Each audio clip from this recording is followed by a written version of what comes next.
Manny Pacquiao hindi daw rirespetuhin itong si Mario Barrios. Pagbabayaran daw nito yung pagbabalik niya sa ring at madidismaya to kung bakit pa daw siya bumalik.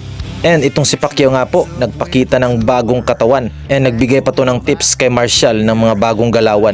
Yan yung pag-uusapan natin mga boss. Pero bago yan, huwag kalimutang mag-subscribe at i-hit yung notification bell para palagi kang updated sa ating mga legit and hype na kwentuhan sa mundo ng sports. So sa latest o bagong interview kay Mario Barrios, sinabi niya po na hindi niya talaga irespetuhin yung 8th Division World Champion na si Manny Pacquiao pagdating ng kanilang laban. Sinabi niya na nirerespeto niya si Pacquiao sa labas ng ring. Pero pagdating ngayong Sunday sa laban nila ay wala ng respeto. Gagampanan daw nitong si Mario Barrios kung ano yung dapat niyang gawin para matalo yung kanyang kalaban. Pareho lang daw si Pacquiao ng kanyang mga nakalaban. Hindi niya iisipin kung sino itong si Pacquiao dahil tatalunin daw niya ito sa delikadong paraan.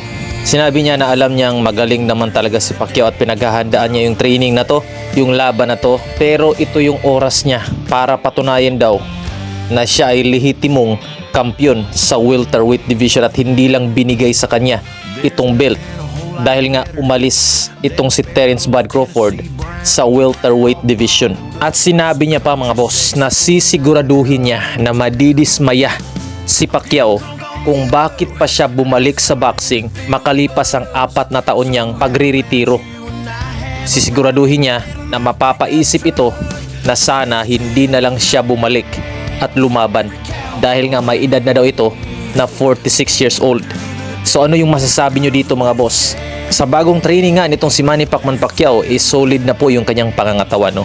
Talagang kondisyon na po itong Pacquiao at nagbahagi pa to ng mga tips kay Yummer Marshall at sa ibang mga boksingerong nanonood sa kanyang training.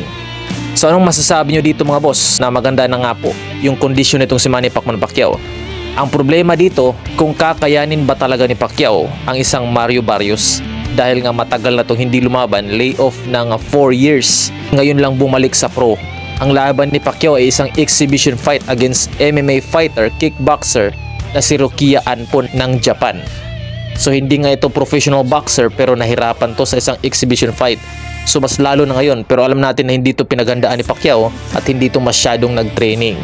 Pero ngayon ilang buwan puspusan nga po yung training ni Pacquiao. So malalaman natin kung kakayanin ba ni Pacquiao sa early rounds yung suntok ng isang welterweight champion na si Mario Barrios. Kung kakayanin niya at makasurvive siya, baka sakaling pwede pa siyang manalo via unanimous decision or majority decision. At kung hindi magkaproblema din yung kanyang paa, talagang maganda yung panalo nitong si Pacquiao.